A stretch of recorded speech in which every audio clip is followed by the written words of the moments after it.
መዝሙር 117 ሃሌሉያ። እግዚአብሔርን አመስግኑ ቸር ነውና፣ ምሕረቱ ለዘላለም ናትና። ቸር እንደሆነ ምሕረቱም ለዘላለም እንደሆነች የእስራኤል ቤት አሁን ይንገሩ። ቸር እንደሆነ ምሕረቱ ለዘላለም እንደሆነች የአሮን ቤት አሁን ይንገሩ። ቸር እንደሆነ ምሕረቱ ለዘላለም እንደሆነች እግዚአብሔርን የሚፈሩ ሁሉ አሁን ይንገሩ። በተጨነቅሁ ጊዜ እግዚአብሔርን ጠራሁት፣ ሰማኝ አሰፋልኝም። እግዚአብሔር ረዳቴ ነው፣ አልፈራም። ሰው ምን ያደርገኛል? እግዚአብሔር ረዳቴ ነው፣ እኔም በጠላቶቼ ላይ አያለሁ። በሰው ከመታመን ይልቅ በእግዚአብሔር መታመን ይሻላል። በገዦች ተስፋ ከማድረግ ይልቅ በእግዚአብሔር ተስፋ ማድረግ ይሻላል። አሕዛብ ሁሉ ከበቡኝ፣ በእግዚአብሔርም ስም አሸነፍኋቸው። መክበቡንስ ከበቡኝ፣ በእግዚአብሔርም ስም አሸነፍኋቸው። ንብ ማርን እንደሚከብ ከበቡኝ፣ እሳትም በእሾህ ውስጥ እንደሚነድ ነደዱ። በእግዚአብሔርም ስም አሸነፍኋቸው። ገፋሃኝ፣ ለመውደቅም ተንገደገድሁ፣ እግዚአብሔር ግን አገዘኝ። ኃይሌም ዝማሬም እግዚአብሔር ነው፣ እርሱም መድኃኒት ሆነልኝ።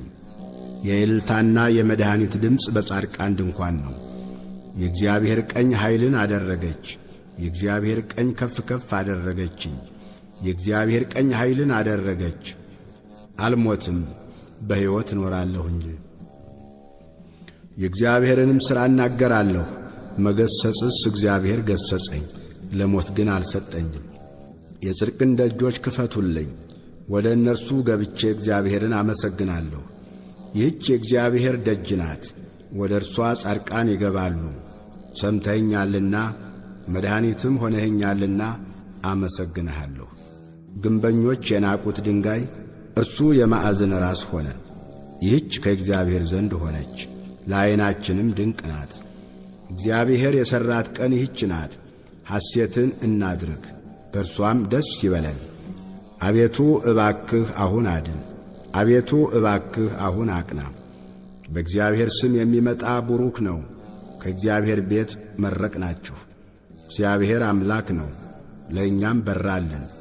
እስከ መሠዊያው ቀንዶች ድረስ የበዓሉን መሥዋዕት በገመድ እሰሩት። አንተ አምላኬ ነህ፣ አመሰግንህም አለሁ። አንተ አምላኬ ነህ፣ ከፍ ከፍ አደርግሃለሁ። ሰምተኸኛልና መድኃኒትም ሆነኸኛልና አመሰግንሃለሁ። እግዚአብሔርን አመስግኑ፣ ቸር ነውና ምሕረቱ ለዘላለም ነውና።